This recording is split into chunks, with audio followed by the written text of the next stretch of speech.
Welcome, everybody, to the Martin and Greg 10-minute chat hour. Did I get the title right, by the way? I think so. The Greg and Martin 10-minute chat hour. Yeah, that's right. This is episode 4, and I only just now realized I don't even know. He still doesn't know the title. Not a clue. He still doesn't know the title. You know the title because it's right down there. But more importantly than the title of this show, my name is Martin Straps, the fastest rising superstar in the history of YouTube. And even more importantly than that, I'm his brother Greg. I don't know if that's more important. Super way more important. Yes, it is. You know what's more important than you is the topic of today's 10-minute chat. My hat? I was not going to reference your hat. You weren't? No, for one specific reason. I know you wanted me to. Well, you because I know you saw it. The second you showed up with a hat. This is the first episode I've done with a hat. It's absolutely the first one. And I knew that when you walked in with a hat, you were thinking, I want Martin both to notice and comment on my hat. Okay, no, that's not entirely That's true. exactly what I happened. think okay, but you know me way better than everybody out there. You know me better than a lot of people. Yeah, quite frankly. And I'm busy being a superstar. I don't have a lot of time to know you, but I do know you. But that's true. Yeah. That's true. He doesn't have to know me. But you should let them know. It's kind of. I can vouch for Greg. See, I'll finish his sentence. Greg loves hats. I love hats. He always has. It's actually more rare to see me not wearing a hat. So the first 3 episodes of this YouTube show, you got a glimpse that most people kind of an anomaly. Yeah, you've gotten used to a Greg that we don't actually really see. No. But you're wondering. Everybody who sees me wonders. He's wearing a hat. He's always wearing a hat. What's with the hats? Yeah, those of you who know Greg who are watching the show, which let's face it, is none of you. But hypothetically, if you were out there, occurred to me. What's that? I think I'm the thirstier of us. I never see you take a drink out of your cup. It's because I know that we only have 10 minutes. That's true, but it's still, I'm a thirsty guy. Oh, you know what? How about this, Greg? Cheers. You know what that was? I wish I wouldn't have drank that. You know what that was? I do know what that was. What was that? Synergy. Synergy. Hashtag synergy. Hashtag synergy. Synergy is my favorite word. And it's the favorite way that I like to describe you and I. In fact, when we're sitting around, when we're talking, yes. when we're spitballing, things are going well. I'll take a moment and I'll look at Greg, and I'll bat my eyelashes. He does, and I'll say I'm thinking of a word, and I'll say synergy, right? He does. He says it all the time. So we're going to say it today. Ready? Hashtag synergy. Now, what does that mean? For those of us out there who have no idea what that means, because, I know what it means. Yeah. Personally. Yeah. I absolutely know what it means. But there might be some people out there who don't. Explain it to me. My first, depending on when you grew up, if you grew up in the 80s, Synergy is probably a character on Gem. But it's true. All right. Hashtag true story. But if what we're talking about is, two people being creative, Synergy, it's just sort of 2 people who come together and they're more creative. They're more they create more fruitfully than if they did so by themselves. I think they understand. Yeah. I think they get it now. And you and I, we're potentially, arguably, at our most synergetic when we're collaborating on short films or novels. Yeah, when I write novels with you. Yeah, those are definitely the better novels. And the great synergy is when I take your name off the cover. Interestingly, that happens every single time. It's happened 4 times so far. 4 times, my name just gets removed from the novels. I've got the bank account to prove it. Now, yes, he does. Now, and you make the film. Like I collaborate with you on the films insofar as sometimes I act. Yeah. Sometimes maybe you have me look over a script or something. But you're the filmmaker.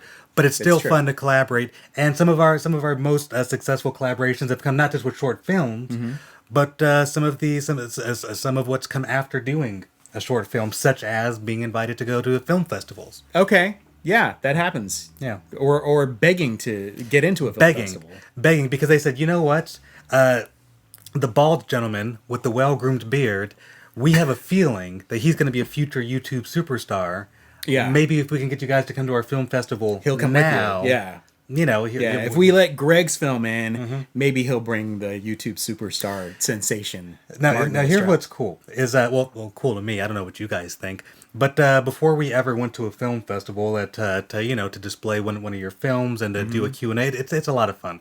We used to make films primarily just because it was fun. Yeah. I don't even know that we necessarily. No, I mean, of course, now we get paid countless amounts of money to make films, but back in the day, we were just tens of cents. But back in the day, we weren't making money making short films, and yet we kept making them because we enjoyed making them. Yeah.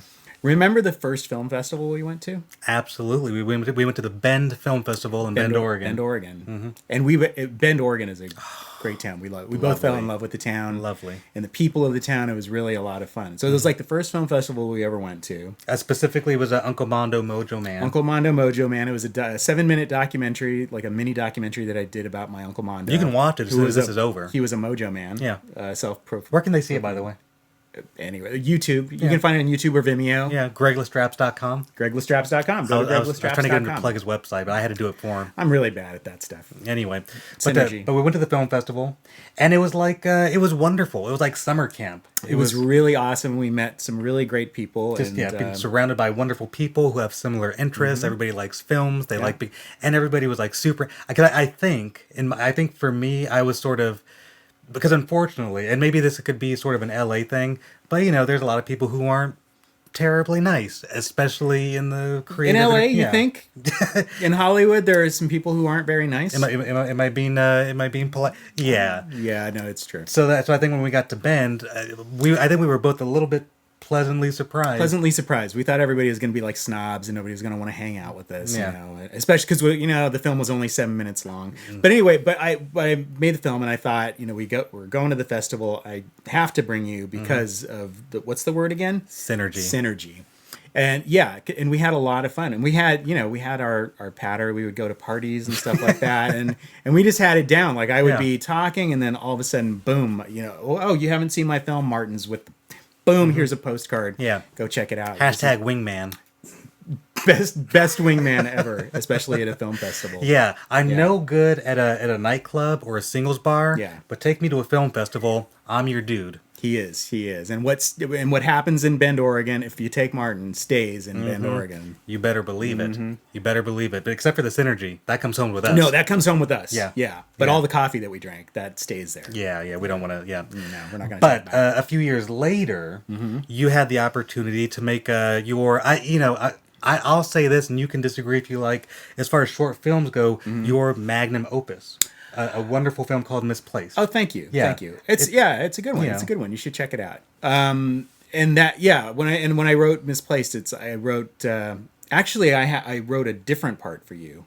I don't even think I gave you any dialogue in that part. I forgot, but I remember now. And then there was a little switcheroo, and then I had you come in because I got the casting wrong, and I thought, you know what? I think Martin would actually be better in this, and then the other person that I had cast in the role that you were going to play, Marcus Fly. I was like, I think Marcus would actually be better for this, and so I swapped it. Turned out to be the right call, and it was the right call. It was because Marcus did his role a million times better than I could have done. So good, he was so good. It would have been wasted on me. Very funny. But yeah, so we made Misplaced, and it was like the first time. It was the first film that I had like a crew, and there were actually, and then I actually had to be like a director, and then I was in it. I got to act with Rodney Allen Rippey, the Rodney Allen Rippey, child star, Jack in the child Box star, YouTube superstar, together finally in one room. Yeah. The synergy was electric, super duper synergy, and it was actually threefold because I was in the scene with you guys. Oh, that's true. The three of us acting against each other. That's true. A lot of fun. And to be completely frank, Rodney, you would be hard pressed to meet a nicer human being than Rodney Allen Rippey. Yeah, Rodney's great. But because he was such a big child star, I was terribly nervous. He gave me no reason to be nervous. I just brought my own nerves to it, thinking, I know that I'm a future YouTube superstar. But he was like a legit child star. He used to hang out with Michael Jackson and Sammy Davis Jr. He was like, you don't get it. But when I was a kid, Rodney on the Jack in the Box commercials was huge. I was a huge fan of his because he's my age. I'm like, oh my god, this guy is my age and he's on television and everybody knows who he is. He was at the Lakewood Mall, I think, signing autographs one day, and I made my parents take me to the Lakewood Mall to go get Rodney Allen Rippey's autograph. I couldn't get anywhere near him because the place was just swamp. The whole mall,